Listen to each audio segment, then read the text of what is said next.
नवीन जब पहली रात को शादी के बाद अपने कमरे में जाता है तो वहां जाकर देखता है कि बिस्तर के ऊपर उसकी पत्नी नहीं है। उसके बाद वह कमरे में इधर उधर नज़र दौड़ाता है तो देखता है कि उस कमरे के अंदर रखी हुई अलमारी के ऊपर उसकी पत्नी बैठी हुई है और वह नवीन की तरफ घूर घूर कर देख रही है। जैसे ही नवीन की नज़र उसकी पत्नी पर पड़ती है तो वह एकदम से हंसने लगती है और थोड़ी देर बाद एकदम से रोने लगती है। उसका पूरा श्रृंगार एक तरह से तहस नहस हुआ पड़ा था और उसके बाल बिखरे हुए थे। इन सभी चीज़ों को देखकर नवीन के पसीने छूट जाते हैं और वह बहुत कुछ अपनी पत्नी के बारे में सोचने लगता है, क्योंकि नवीन इस लड़की से प्यार किया करता था और प्यार करने के बाद ही घर वालों की सहमति से उसने शादी की थी और इस शादी में ढेर सारी अड़चने आई थी। क्या हुआ था नवीन की पत्नी को और किस वजह से वो अलमारी के ऊपर इस तरह से बैठी हुई थी, पूरी कहानी की सच्चाई जानने के लिए वीडियो को अंत तक जरूर देखें। यह कहानी उत्तर प्रदेश के एक छोटे से गांव की है जहां पर एक लड़की रहा करती है जिसका नाम है वर्षा। वर्षा जो कि एक स्कूल में पढ़ने के लिए जाया करती है। वो स्कूल गांव से लगभग 4-5 किलोमीटर दूर है और वहां तक उसके पिता ने उसके आने जाने के लिए बस की सुविधा लगवा रखी है। अब जिस स्कूल में वर्षा पढ़ा करती है उसी की क्लास में एक लड़का और पढ़ा करता है जिसका नाम है नवीन। अब नवीन और वर्षा उस स्कूल के अंदर पढ़ते हैं और अच्छी तरह से अपनी पढ़ाई लिखाई को कर रहे हैं। धीरे धीरे वो 6वीं क्लास में आ जाते हैं और जैसे वो 6वीं क्लास में आते हैं तो उसके बाद उनके स्कूल में एक फंक्शन होता है। उस फंक्शन के अंदर उन दोनों को रोल दिए जाते हैं पति पत्नी के, यानी कि वो ड्रामा ऐसा था जिस ड्रामे के अंदर जो वर्षा थी वो तो पत्नी बनती है और जो नवीन था वो उसका पति बनता है। पति खेतों से काम कर कर आया करता है तो वर्षा घर के अंदर उसके लिए खाना लगाती है। ये सब कुछ वहां पर उनको परफॉर्म करना था तो इसके लिए उन्हें थोड़ी बहुत प्रैक्टिस भी करनी थी और प्रैक्टिस करने के लिए वो दोनों एक दूसरे के साथ काफी समय व्यतीत करते हैं। उसके बाद उन दोनों का फंक्शन कंप्लीट हो जाता है और उन्होंने एक्टिंग बहुत अच्छी की थी। अब नॉर्मल तरीके से वो दोबारा पढ़ने लगते हैं, लेकिन अक्सर स्कूल के अंदर वो एक दूसरे की तरफ घूर घूर कर देखा करते हैं, क्योंकि अभी तक भी वह उस ड्रामे से बाहर निकल नहीं पाए थे जिस ड्रामे में उन्होंने कलाकारी दिखाई थी। धीरे धीरे समय बीतता और समय के साथ साथ वो लोग अब 12वीं क्लास में पहुंच जाते हैं।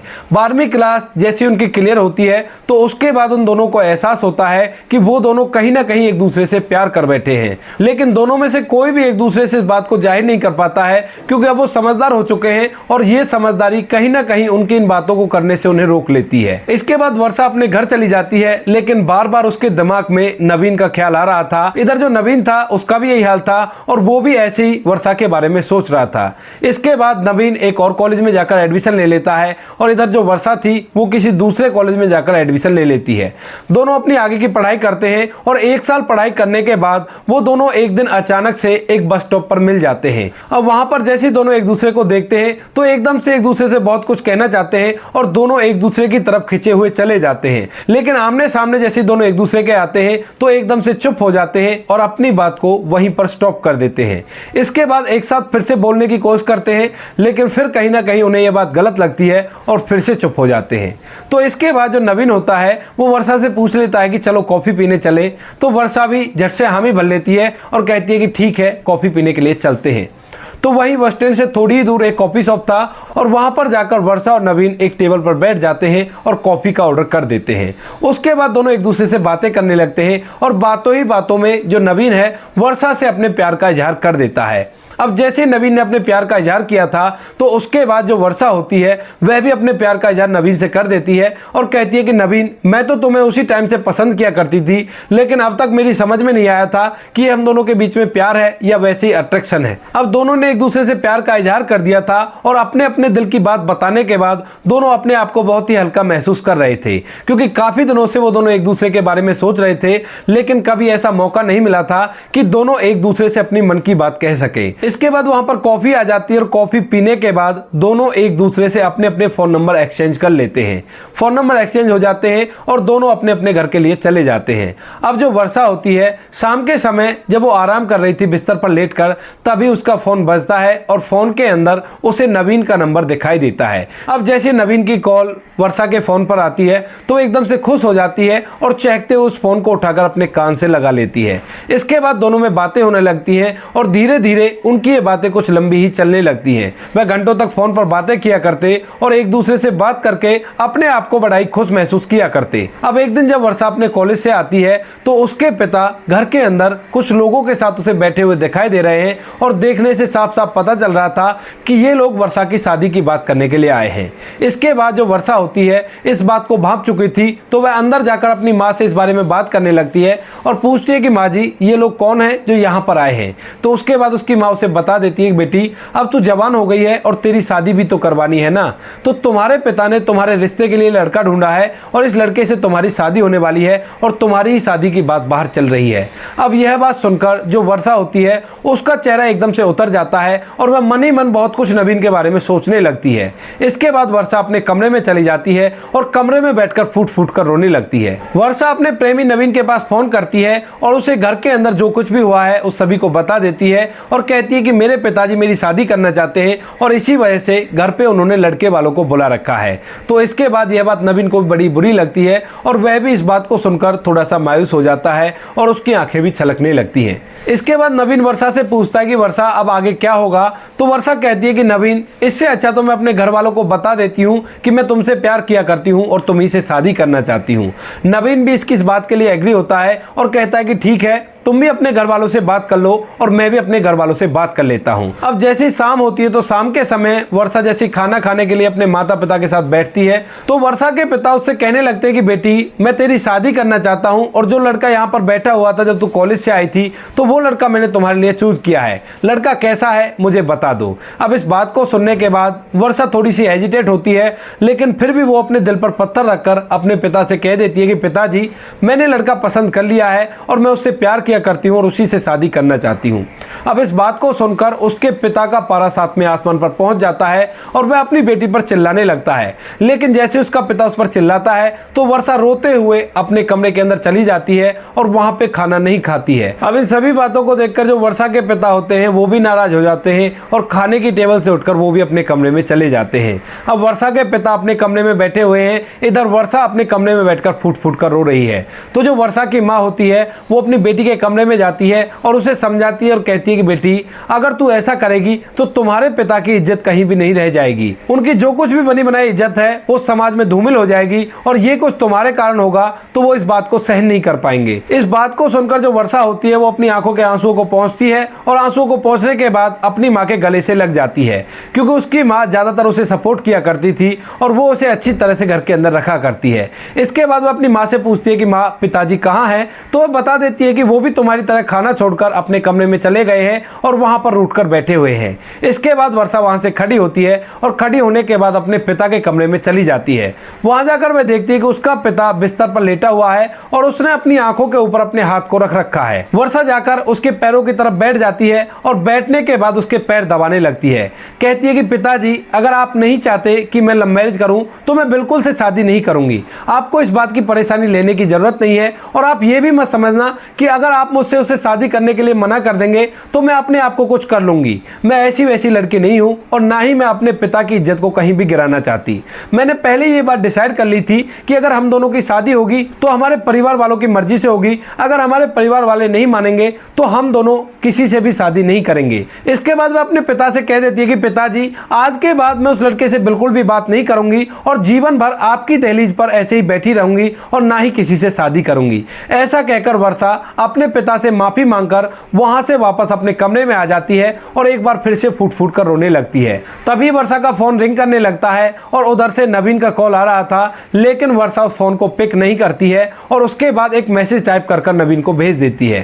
कहती है कि मेरे पिताजी का प्यार आपके प्यार से बड़ा है और मेरे पिताजी तुमसे शादी कराना नहीं चाहते तो मैं तुमसे शादी नहीं कर सकती। और इसके बाद नवीन इस बात को देखकर बहुत ही ज्यादा टूट जाता है। इधर जो वर्षा थी वह अपने घर के अंदर गुमसुम सी रहने लगती है और धीरे धीरे घर के कामों को करने लगती है। वह कॉलेज पढ़ने के लिए भी जाना बंद कर देती है और घर के अंदर ही बनी रहती है। इसके बाद जैसे ही वर्षा का पिता इन सभी चीजों को देखता है, उसकी बेटी के बलिदान को देखता है तो एकदम से उसका दिल भी पसीज जाता है और वह अपनी बेटी को अपने पास बुलाकर उससे कह देता है कि ठीक है बेटी, तुम उसी लड़के से शादी कर लो और मैं तुम्हारी इस शादी को धूमधाम से करवा दूंगा। अब यह बात सुनते ही मानो वर्षा की खुशी का कोई ठिकाना नहीं था और वह एकदम से झूम उठती है। इसके बाद वह नवीन के पास फोन करती है और नवीन जैसे ही वर्षा का फ़ोन आते हुए अपने फ़ोन पर देखता है तो एकदम से खुश हो जाता है और खुशी खुशी में उस फ़ोन को उठाता है। फ़ोन उठाते ही वर्षा उसे बता देती है कि मेरे माता पिता शादी के लिए एग्री हैं और तुम बताओ तुम्हारे माता पिता ने क्या कह दिया।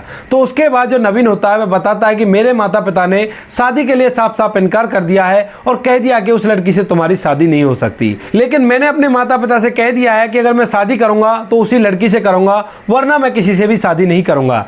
दरअसल दोस्तों नवीन अपने माता पिता की इकलौती संतान था और इधर जो वर्षा थी वो भी अपने माता पिता की इकलौती संतान थी। इसके बाद नवीन अपने माता पिता को तरह तरह से मनाने की कोशिश करता है, लेकिन वो इसकी एक नहीं सुनते हैं और कहते हैं कि अगर तू ऐसा ही करना चाहता है तो बेशक से भागकर शादी कर ले, लेकिन हम तुम्हारी उस लड़की से शादी नहीं कराएंगे। इसके बाद नवीन भी अपने पिता से कह देता है कि बाबूजी ऐसा काम मैं बिल्कुल भी नहीं करूंगा जिस काम के लिए तुम्हें नीचा देखना पड़े। हाँ अगर ऐसी बात है तो मेरा यहाँ पे जी नहीं लगता है, मैं यहाँ से कहीं और जा रहा हूँ, आप यहाँ पर आराम से रहो और आपकी जमीन जायदाद आप ही को मुबारक। मैं जिंदगी में कभी भी उस लड़की से शादी नहीं करूंगा और ना ही किसी और लड़की से शादी करूंगा। ऐसा कहकर नवीन अपने घर से निकल जाता है। इस बात को देखकर नवीन के पिता गहन सोच विचार में पड़ जाते हैं और वह सोच लेते हैं कि अगर बेटा नहीं रहेगा तो इस प्रॉपर्टी का क्या करूंगा, इससे अच्छा तो मैं उसी लड़की से उसकी शादी करा देता हूं, कम से कम इसकी गृहस्थी तो बच जाएगी।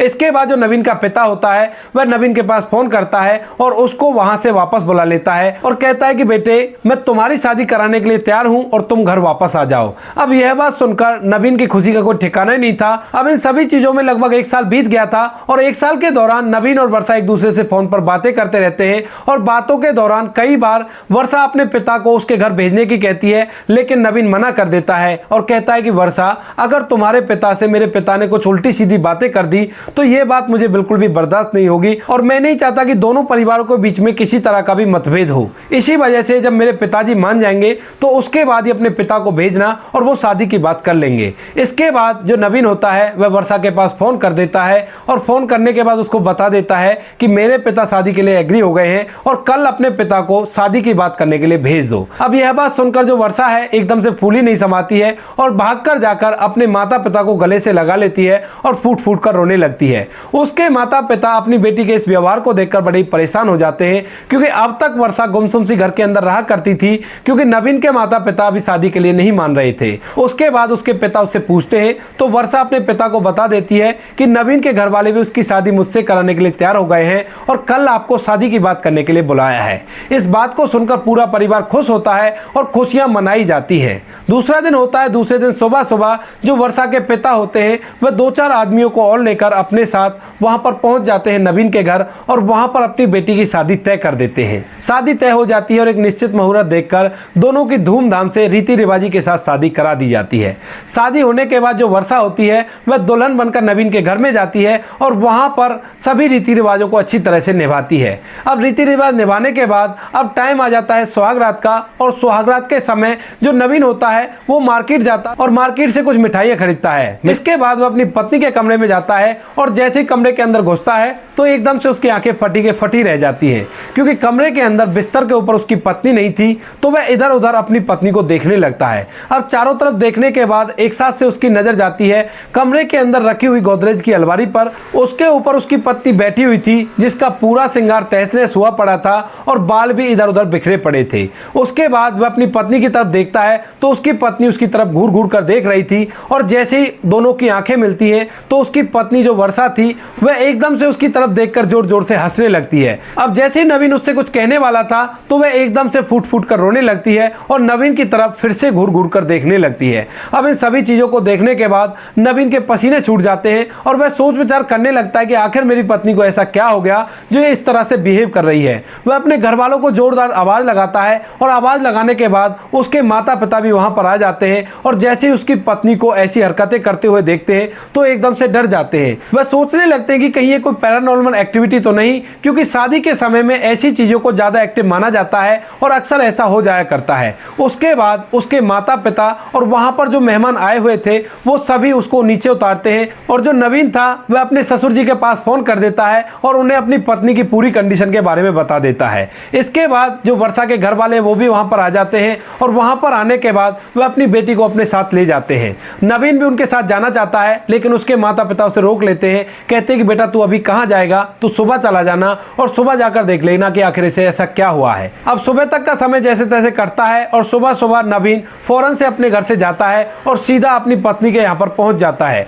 वहाँ जाकर वह वर्षा के माता पिता से बात करता है तो वो लोग बताते हैं कि इसने पूरी रात भर हमें सोने नहीं दिया है और रात भर ऐसी ही हरकत करती रही है। कभी ये रात में कुछ खाने के लिए मांगती है तो कभी हमारी तरफ देखकर हंसती रहती है और कभी कभी हमें मारने पीटने के लिए भागती है। इसके बाद नवीन कहीं ना कहीं समझ गया था कि हो ना हो इसके दिमाग पर कोई दिक्कत आई है और इसी वजह से इसकी हालत खराब हो गई है। नवीन वर्षा को अपने साथ गाड़ी में बैठाता है और साथ में वर्षा के पिता को भी अपने साथ बैठाता है। उसके बाद नवीन गाड़ी को लेकर एक बहुत बड़े डॉक्टर के पास जाता है और वहां पर जाकर वर्षा का चेकअप कराता है। चेकअप करने के बाद डॉक्टर साहब नवीन और वर्षा के पिता को एक बीमारी का नाम बताते हैं और कहते हैं कि आपकी बेटी को यह दिमागी बीमारी हो गई है जिसकी वजह से ऐसी हरकतें कर रही है। अब इस बात को सुनने के बाद उनकी ज्यादा कुछ समझ में नहीं आता तो वो उससे कहने लगते हैं कि डॉक्टर साहब अच्छे से समझाओ बेटी को क्या हुआ है और किस वजह से हुआ है। तो उसके बाद डॉक्टर साहब उन्हें अच्छी तरह से समझाते हैं और कहते हैं कि आपकी बेटी काफी दिनों से किसी बात की चिंता ले रही थी और अचानक से उसे एक बहुत बड़ी खुशी मिली है,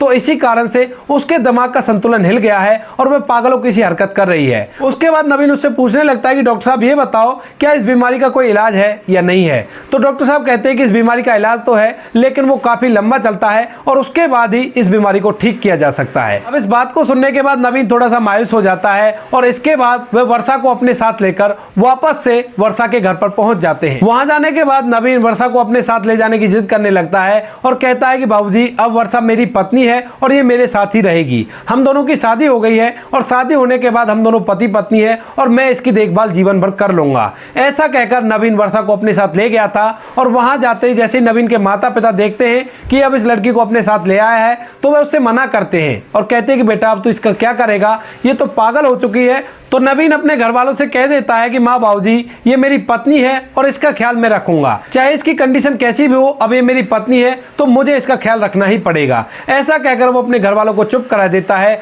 और अपनी पत्नी की देखभाल करने लगता है। वह डॉक्टर साहब से इलाज चलवाता है और लगभग शादी के 5 साल तक उसका इलाज चलता है और इलाज चलने के बाद उसकी तबीयत थोड़ी सी ठीक हो जाती है, यानी कि अब वो अपने पति को पहचानने लगी थी और पहचानने के बाद अपने सास ससुर का भी आदर करने लगी थी। इसके बाद जब वर्षा को पता चलता है कि पिछले 5 साल से वो पागलों की सी हरकत कर रही है और बार बार उसने नवीन को चोट भी पहुंचाई है, तो इस बात को देखकर उसे बड़ा ही रोना आता है और वह फूट फूट कर रोने लगती है। इसके बाद नवीन उसे संभालता है और कहता है कि कोई बात नहीं, जो हो गया उसे भूल जाओ और उसके बाद अपनी जिंदगी की नई शुरुआत करते हैं। वो दोनों दोबारा से अपनी जिंदगी की शुरुआत करते हैं और कुछ दिनों बाद उनके घर में एक छोटा सा मेहमान भी आ जाता है जिसको पाकर नवीन का परिवार पूरी तरह से खुश हो जाता है और अच्छी तरह से पूरा परिवार उसी घर के अंदर हंसी खुशी रहने लगता है। तो दोस्तों ये थी कहानी दो प्यार करने वालों की जिन्होंने स्कूल टाइम में एक दूसरे से प्यार किया और उसके बाद दोनों की शादी हो गई, लेकिन शादी के 5 साल तक वह लड़की पागलों की तरह बिहेव करती रही और उसके बावजूद भी उसके पति ने उसे अलग नहीं होने दिया। आप क्या कहना चाहते हो नवीन के बारे में, आप क्या कहना चाहते हो वर्षा के बारे में? आपकी जो भी राय कमेंट सेक्शन में लिख सकते हो, लोगों के साथ शेयर कर सकते हो। वीडियो अगर अच्छा लगा तो वीडियो को लाइक और चैनल को सब्सक्राइब जरूर करें ताकि हमें थोड़ा बहुत हौसला मिले आप लोगों के लिए ऐसे ही अच्छे अच्छे वीडियो बनाने के लिए। इन कहानियों को सुनाने का उद्देश्य किसी को परेशान करना बिल्कुल भी नहीं है। यह कहानी आपको इसलिए सुनाई जाती है ताकि आप लोग इन कहानियों में से कुछ ना कुछ सीख सको और अपने जीवन में उस चीज को अप्लाई कर सको। मिलते हैं किसी नेक्स्ट वीडियो में नए टॉपिक के साथ, तब तक के लिए जय हिंद, जय भारत, जय हिंदुस्तान।